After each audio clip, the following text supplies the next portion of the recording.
Hello everyone, I'm Mac. You may remember me from such classics such as the unsinkable Gauntlet world record in whatever time that was. I don't even remember at this point.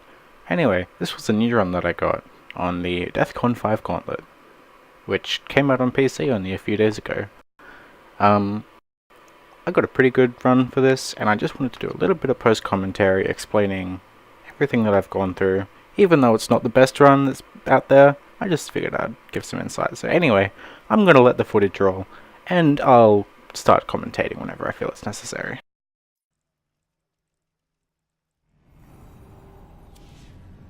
So straight away I noticed that this first room has 6 windows in it, and the way that they've actually made this map is that it is guaranteed that only one zombie will spawn at each window.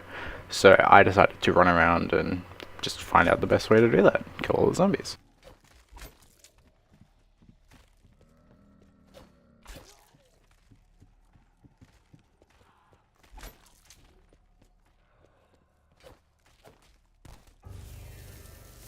By the strife here because trying to do, even if you start with the RK7 and you have all of the ammo attachments in the armory, it's still, most of the time you won't have enough ammo to get through the first 6 rounds. So I figured it's by the strife, it's cheaper, and you get to keep the zombie spawns into the first room.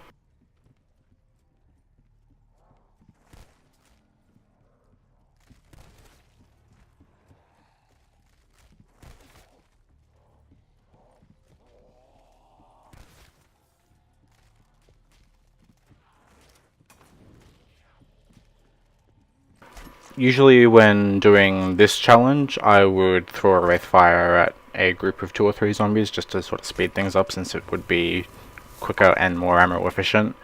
It's always good to carry a Temporal Gift on you, because if you find a double points, it makes things a lot easier for later on in the game, which I'm sure a lot of people know already, but I figured I'd point it out.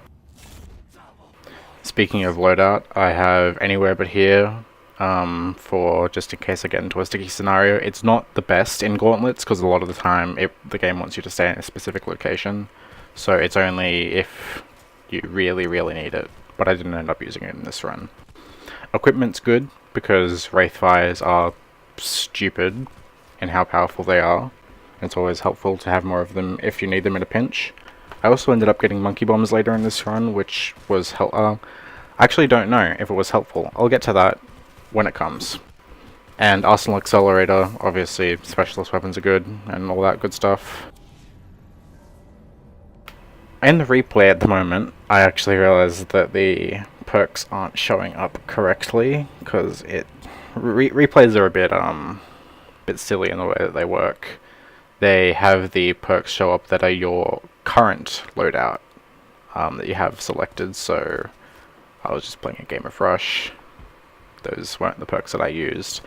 I used Dying Wish, Mule Kick, Time Slip, and in the modifier I had Stamina Up.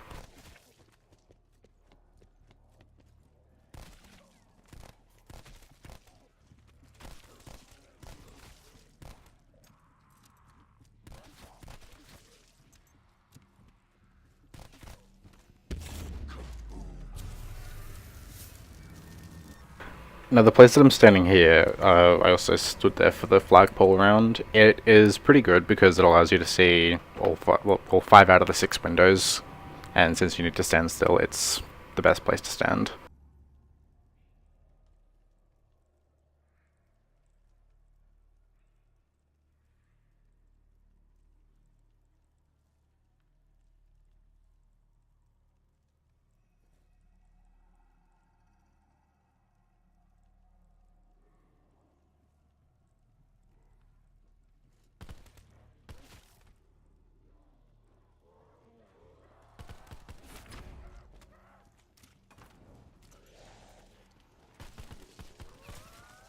Figured I should probably move that out of the way as well. My bad.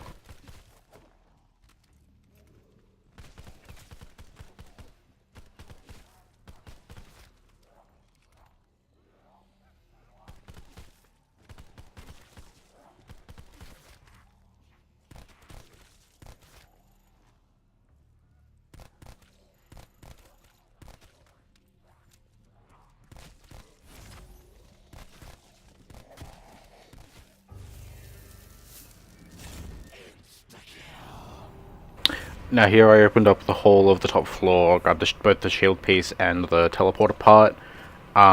Check to see if the box is there. It isn't, so I know that it's going to be downstairs. On my way there, because I have an insta-kill that's been extended by Temporal Gift, I know that it's safe to be able to hit the mystery box now.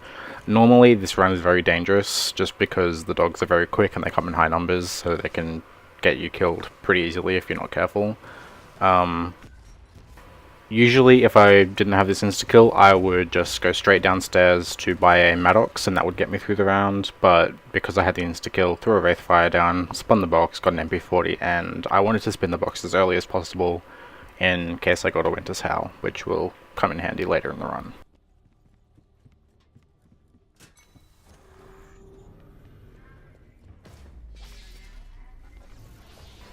Here I'm doing the same thing, teleport apart, shield piece, pretty quick, pretty efficient.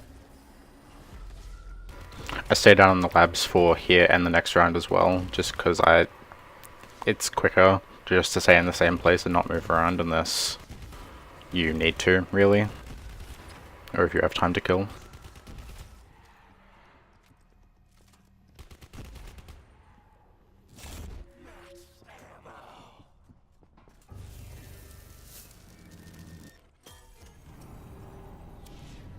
Now I also like to use rounds 7 through 9 to buy all my perks. Because I'm down here anyway, I, grab my tonic and my soda. I grab the trap piece because I'll need it for later. And I just try and get through the round, build up some points.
One thing that I tried to do as much as possible in this run was to have the DEFCON switches ready as much as possible, because there are plenty of times where you do need to go to the panic room or to pack a punch. So by having them active, you only need to pull one switch, it just speeds things up gradually.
Now, one thing that you'll notice that I do every now and again is I start on the challenges immediately as the round changes, because you don't have to wait for the actual counter in the bottom left to show up.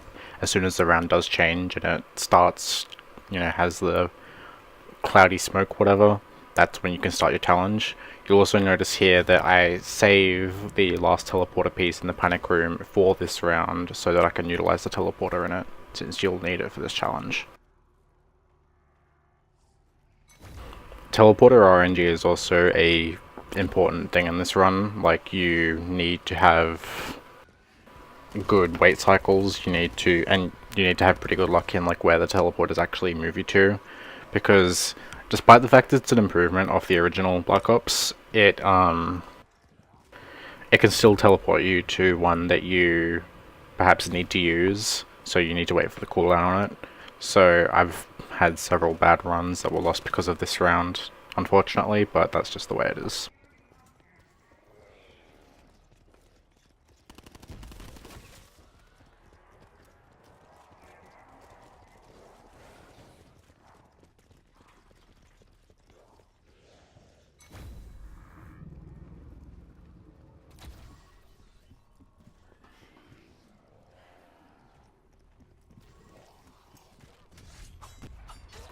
This one was also just a small mistake on my part. I forgot that I had already used this teleporter, so it didn't count, which, small time loss, didn't really matter though, in the long run.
I bought the Vapor here, which I will keep for the rest of the run because it's a reliable weapon. I ended up pack-punching it, not fully, but it's strong enough to pull you through until you have a stronger weapon.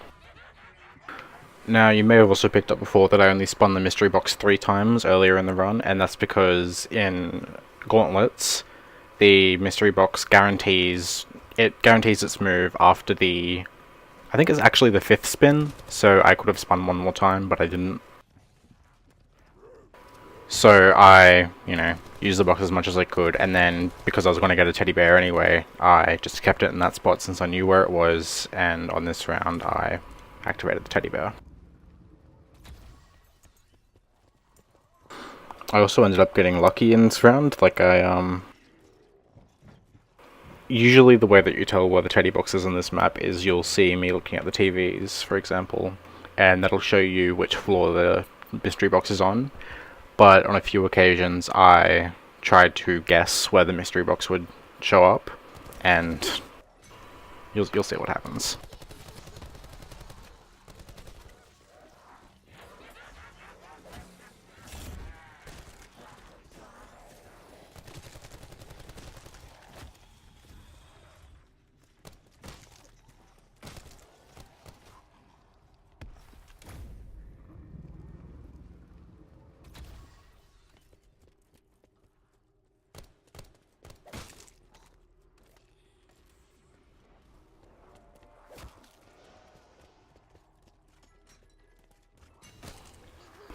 Another thing that I noticed while playing through these games is that the mystery box actually spawns in before the TVs update.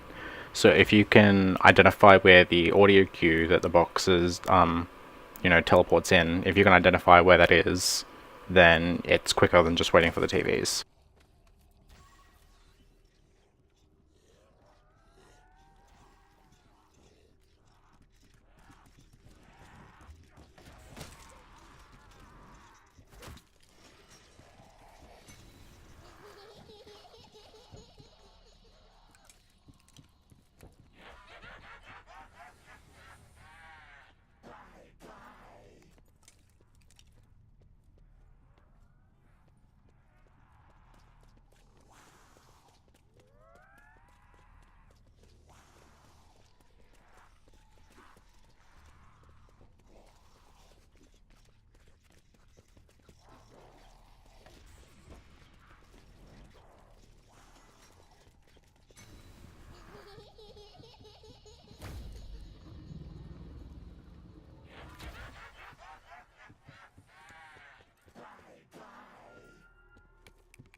Round 14 is usually the round that I go and Pack-a-Punch on this map, since round 15 or 16, actually yeah, it's round 16, is when the RK7 only round is, so you pretty much need to have a Pack-a-Punch by that round, and no gen is the best round where you have the most points and you can basically have the best time for it. It also works out well because taking the teleporter back to the game, to the Pentagon, spawns you on the second floor, and if you have the elevator up, like I always do, it just allows you to get down to the porcelain labs, which you need for round 15.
Unfortunately here, and this also happens in round 27, I run out of ammo.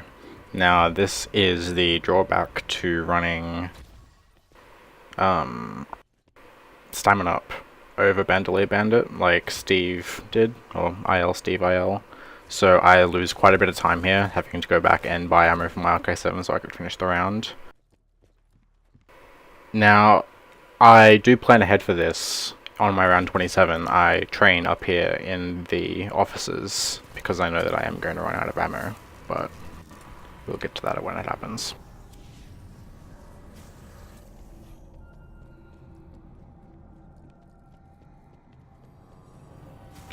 Generally, it's pretty convenient that this has 6 wall buys on this floor. It allows you to, buy everything that's pretty cheap, and then you can just finish up with the MOG if you need to. And because the mystery box happened to be here, my game lagged there, so that's fun. But it allowed me to spin the box twice anyway.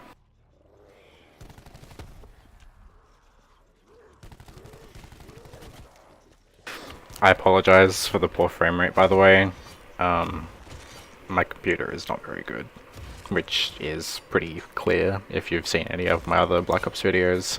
Unfortunately, I have to record them, and, after I've actually done the run, which wastes a bit of time for me, but it's the only way I can actually do and upload these runs for people to see. In saying that though, it allows me to do post commentaries like this one.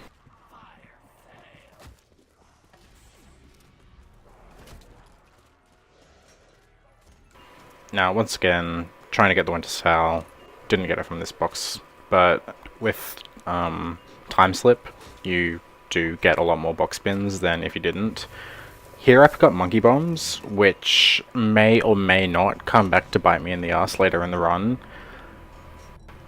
I'm not sure at this stage if it speeds it up or slows it down compared to having Wraith Fires. I did try to use them to my advantage with the electric traps on a few rounds, but ultimately I think the killing potential of the Wraith Fires could be better. This round here, shock and awe, is also very important for this run because you can build up a lot of points, and it's also when you go and fully pack a bunch of your weapons. It also gives me more time to track down the box and eventually get the Winter's Howl, which I wouldn't be able to if I didn't have this round. The way that it works is that you have 6 minutes to get the 55 trap kills, but once you have them, the round doesn't end, so you just need to wait out the timer, and there's nothing you can really do. But it allows you to get a lot of other progress done, so you can go and pack a punch, you can go and reset the DEFCON switches, you can go and hit the mystery box and buy any perks that you don't have if you haven't already got it to full. And you can also level up your special weapon if it's not level 3 by this stage.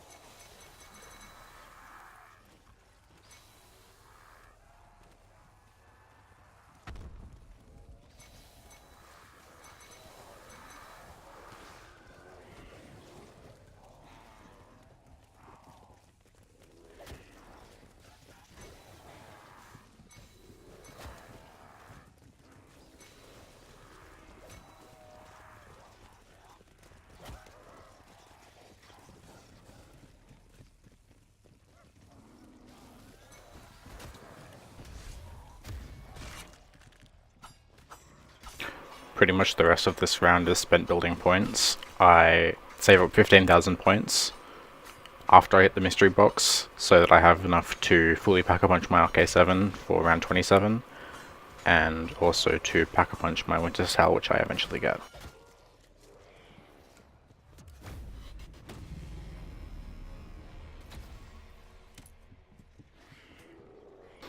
I also made a small mistake here and accidentally read the TV screen as the labs instead of the war room.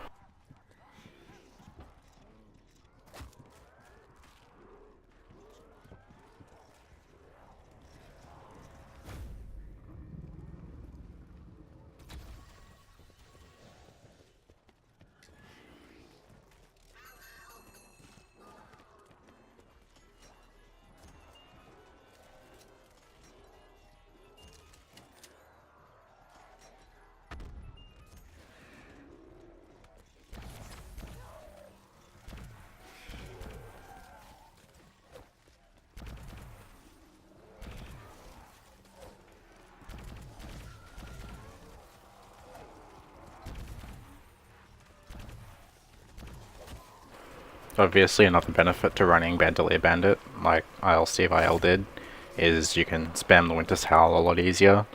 On one of my previous runs, I actually lost a max ammo from a dog round because I was in Area 51 on that round, and one of the dogs spawned out of bounds and I killed it, and it dropped their max ammo out there. So Bandolier allows you to be a lot less conservative with your ammo. But in saying that, I think that Stamina Up has its benefits, which is why I ended up running it.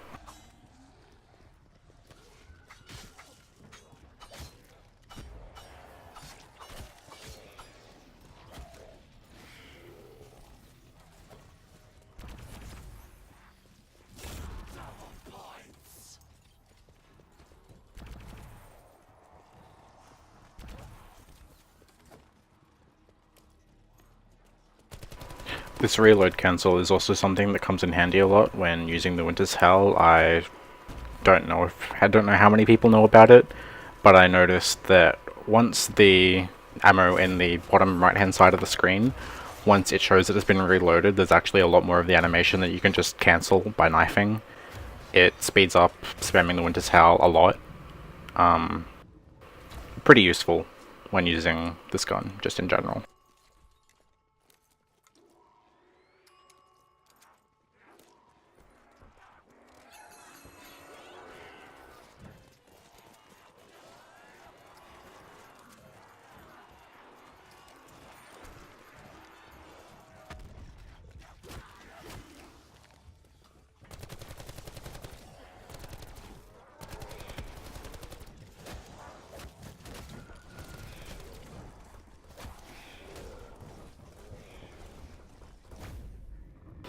Another thing that I could have done in this run was, since I still had 3,500 points while I was at Area 51, I could have double packed my Vapor once, but I didn't.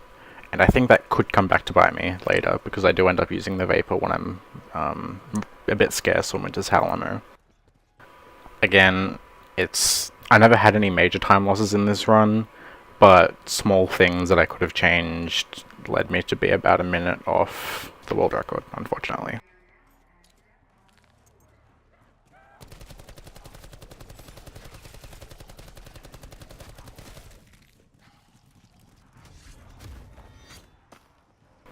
I also try to avoid using Winter's Howl ammo here, just because it's, killing zombies doesn't mean anything on this round.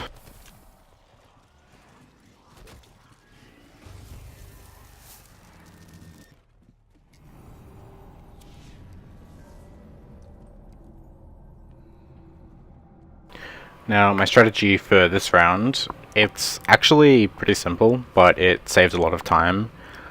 If you stay on the same floor the whole time, so for example, if you stay on the top floor here, you can utilize the traps, and one of the biggest time losses you can do is by teleporting between floors and having the zombies take a long time to spawn. So by keeping them on the same floor, you don't need to wait for those spawns, allowing you to kill quicker. You do take a little bit of damage because you need to wait for the teleporters to cycle around to stay on the top floor, but ultimately, if you just play safe, it's a pretty easy strategy to get down. A simple one as that.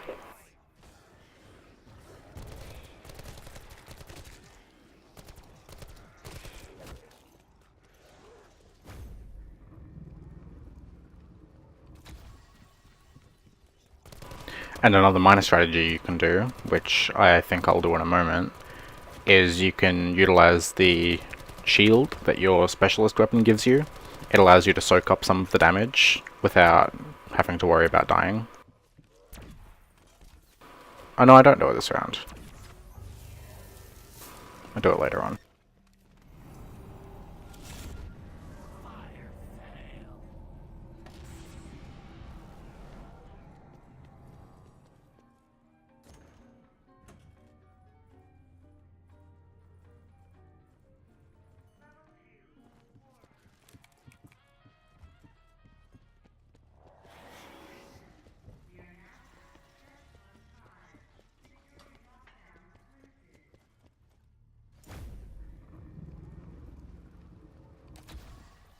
Admittedly, there was one occasion where I accidentally teleported to Pack-a-Punch, and it if I didn't have anywhere but here, it would have killed the run.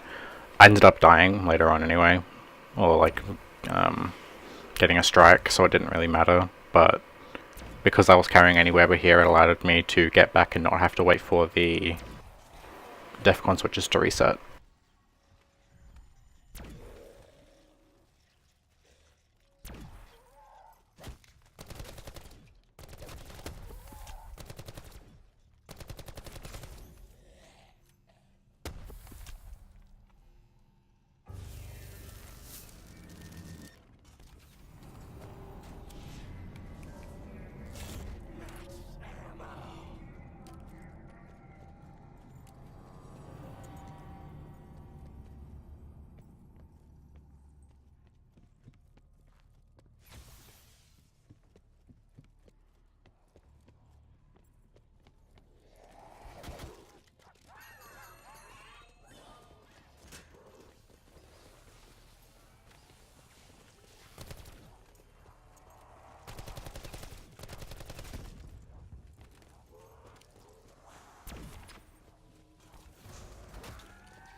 I avoided that nuke there because, as some people may know, as I mentioned before, about the spawn times, nukes do kill all of the zombies in the map, which is a good thing if you know that they're the last zombies on the round. But in a lot of cases, it actually slows things down by slowing down the zombie spawns. So I grab it there, which is actually probably a mistake. I don't know why I did that, but whatever, it happened.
As you'll notice in just a moment, zombies don't actually take damage unless you're close enough to the trap.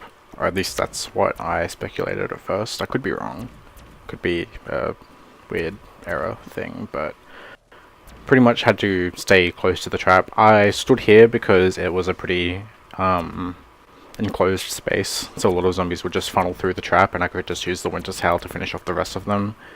It was a pretty close quarters environment, so I figured it's the best place to do this challenge.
After viewing this run, obviously after it's happened, I'm interested to see if doing this run would be quicker in the spot that I did for the CQZ challenge.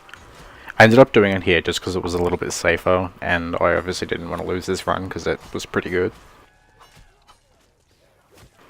But it could be a quick strategy. I'd need to time it.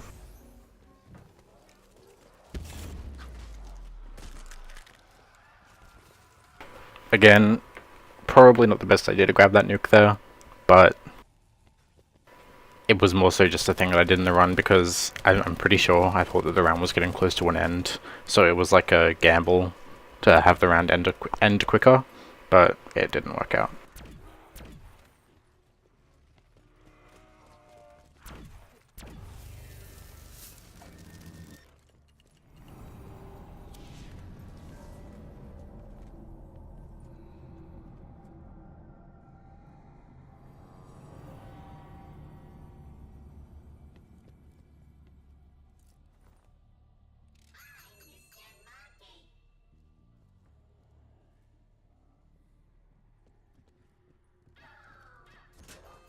What I did here also didn't go as planned. I noticed that if I threw the monkey into the electric trap, some of the zombies wouldn't be attracted to it. I'm not sure if this is a bug or if this is intended, but I do this a few more times and it ends up nearly getting me cornered and activating my dying wish, which would have ended the run later on.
One thing to note about this round is there may be some people asking, why didn't you use the electric traps? And it's because they're disabled.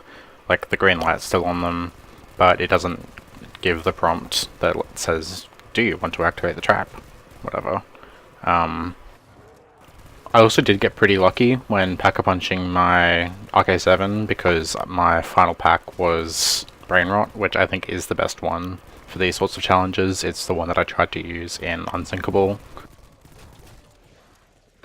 It definitely helps out a lot of these weaker weapons. Like, it's not the same as in Black Ops 3 where just everything always killed and always procced. Like, Brain Rot is not as good as Turned was because it doesn't activate as often, but it is a lot more powerful than the rest of the repack ammos.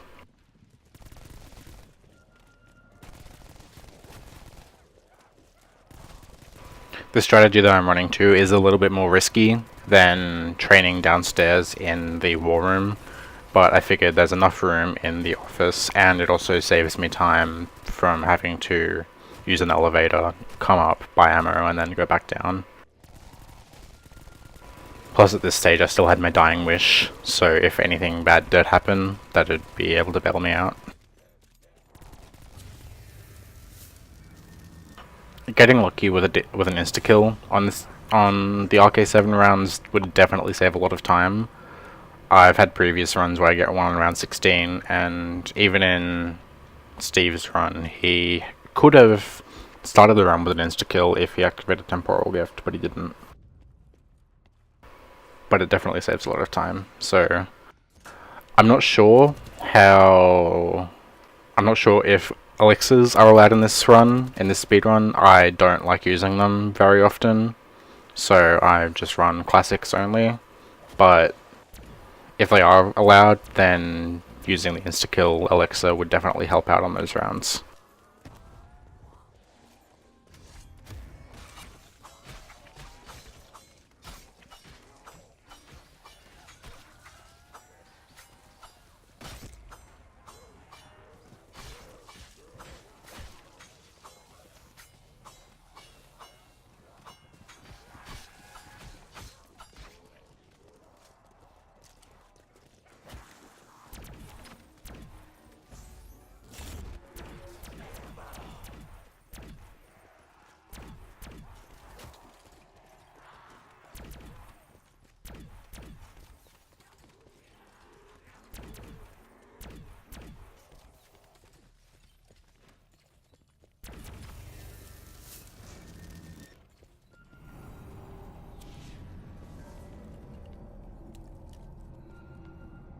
I figure I'll mention it as well at this stage, since we're nearly at the end of the run. I think opening that door to the elevator, the one that connects the spawn room to the other hallway, I think that could have lost me a bit of time, because one of the strategies I use when playing this map normally on solo is I just keep that door closed and I have all the zombies funnel in. So it could have potentially sped things up if I kept it closed, but I opened it out of just instinct when I needed to go through there quickly earlier.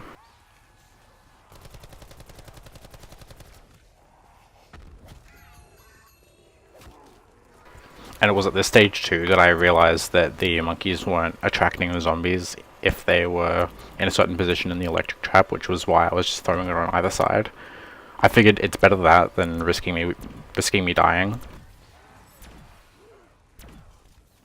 I did end up activating Dying Wish later in this round though, because I think my nerves started kicking in, realizing that I was potentially on track to get it, because at this stage I thought that Steve's time was 49 minutes, like mine ended up being, but it was 48, so get a little bit panicky, get trapped there, Dying Wish activates, which is fine, and then after this I'm on to the final round.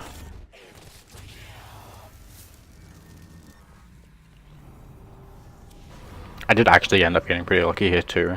Like, I got teleported to this one. Like, I wanted to go down and check on round 28 if I had all of the DEFCON switches activated, but I couldn't since it was the no elevator round. So I pretty much had to risk it. There wasn't anything I could do, but turned out that it was fine. Here I pretty much just spammed the Winter Sail. Actually, no, I didn't, because I didn't have any ammo, or not much ammo. I didn't mean to activate my specialist weapon there, decided to take advantage of the insta-kill instead. Then after that, started using the Winter's Howl a little bit. Ended up running out of ammo on the last few zombies, which again cost me a few seconds. It's just those little things that add up, unfortunately.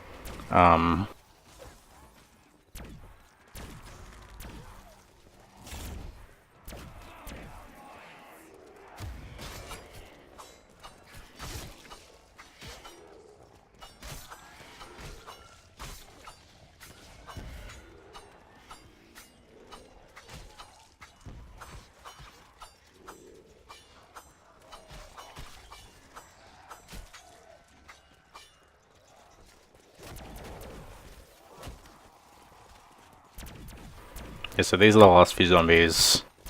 2 shots left. Didn't quite die. And then I finished the gauntlet as I get the full power. So I think my final time was 49 minutes and 38 seconds. Although I'll need to go back and double check. I could have just read it then. Oh. That time isn't right. That is the time of my rush game. The in-game time is still there, so regardless. Thank you everyone for watching.